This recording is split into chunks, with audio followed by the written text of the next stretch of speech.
Welcome to the video where we tackle a tricky data manipulation problem. In this case, we have a data frame with a column containing lists of struct entries, each with varying lengths. The task at hand is to transform this data frame into a long format where the list elements become rows and the struct entries become columns. Quite the challenge, right? Let's dive into the solution and see how we can crack this problem. Now, for the solution. The key here is to use the explode function followed by the unnest function on the data frame. By first exploding the column with lists, we break them down into individual rows. And then by unnesting, we expand the struct entries into separate columns. It's a neat two-step process that neatly reshapes the data frame into the desired format.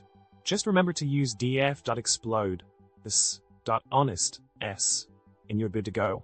Building on the previous step, the code snippet signifies the successful outcome of applying the explode and unnest functions.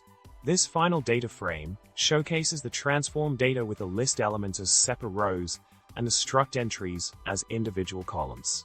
Witnessing the data reshape in this manner is truly rewarding and a testament to the power of Polar's data frame operations. In summary, we've successfully tackled the challenge of reshaping a data frame with list columns containing struct entries. By utilizing the explode and unnest functions in Polars, we efficiently transform the data into a long format, ready for further analysis. I hope you found this solution helpful and insightful. Feel free to like, subscribe, and comment below with your thoughts, or maybe a funny data pun. Until next time, happy coding!